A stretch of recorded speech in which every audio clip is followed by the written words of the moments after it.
All right, so today, due to popular request, a lot of people have been asking what I do for a dynamic slash warm up before I go skateboard or snowboard, and also what I kind of do with my athletes when I'm coaching them.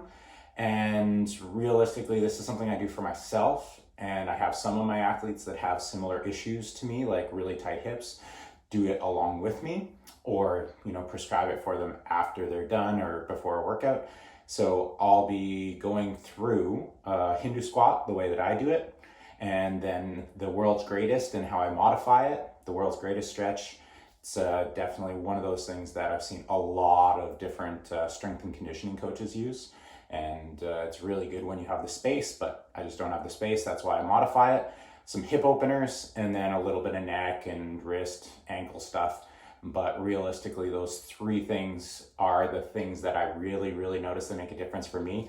The Hindu squats, the world's greatest modification, and then a bunch of different hip opening stuff. So yeah, let's get started. We'll start off with the Hindu squats.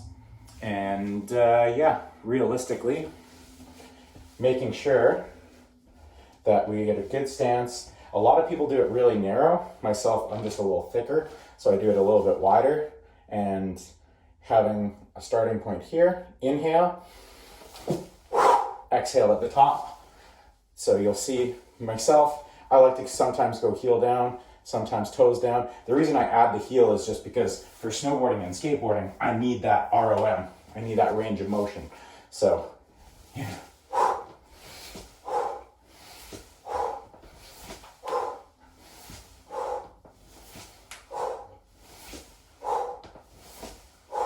And you can sort of see from the front, I really try not to let my knees come in too far.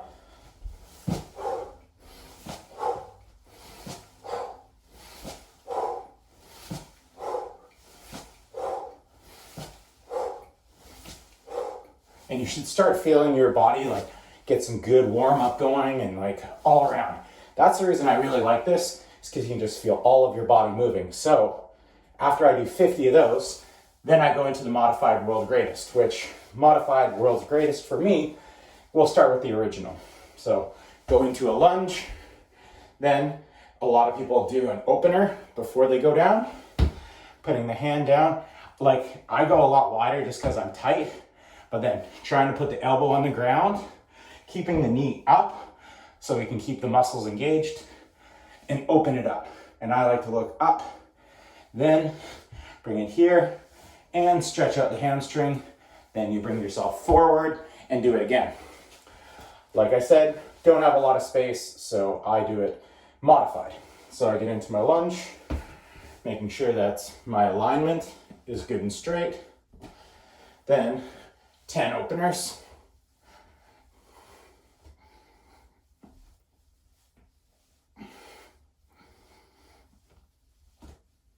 Then that's when I put my hand down, readjust, make sure that I'm in good form, and open it up.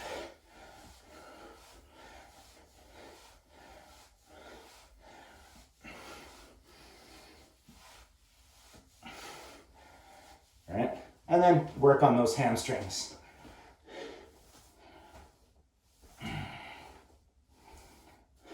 You'll notice sometimes my foot rolls out a little bit. I try to keep it nice and flat so it doesn't roll out. I don't have any troubles with it rolling in, so yeah, you'll feel a good hamstring stretch. That's when you know you're there. Now, after I'm done 10 of each of those different phases, that's where I go into the traditional leg swings, into more of a hip opener, like in and out against a wall. Traditional leg swing goes like so, really making sure that I'm not whipping myself, keeping my torso nice and strong, really focusing on that hip.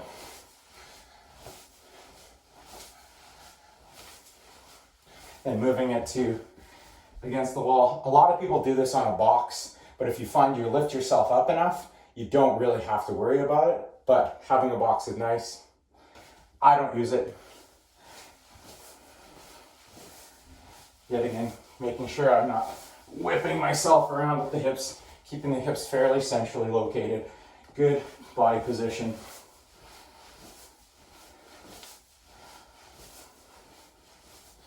And then the part that really like for me that I really like is the hip openers.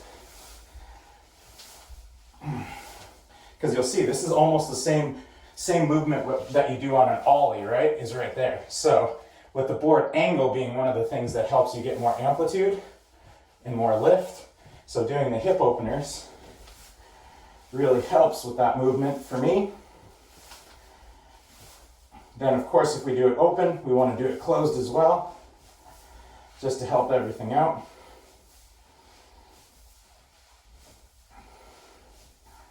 And really trying to like not do too crazy stuff other than in the hip, trying to focus there.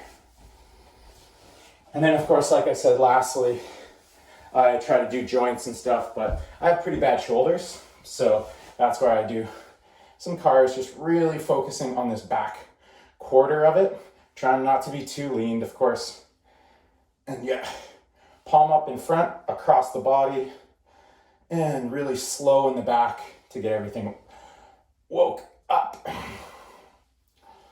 All right, so of course, both sides, making sure that it's pretty good. This has also helped me a lot with grabbing. Just a little bit more shoulder mobility helps out a lot there.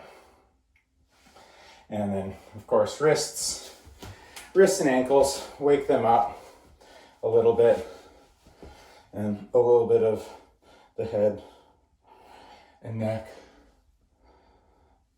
But that's the basic that I make sure that I do every morning. And of course, it's helped me out a lot. Am I there yet? Not 100%, but you can see like I'm nice and warmed up, and that's a good start for the day to then like get a little bit of work done before I go skate or do something along those lines. So if you have any questions, leave it in the comment below, and we'll see everybody next time.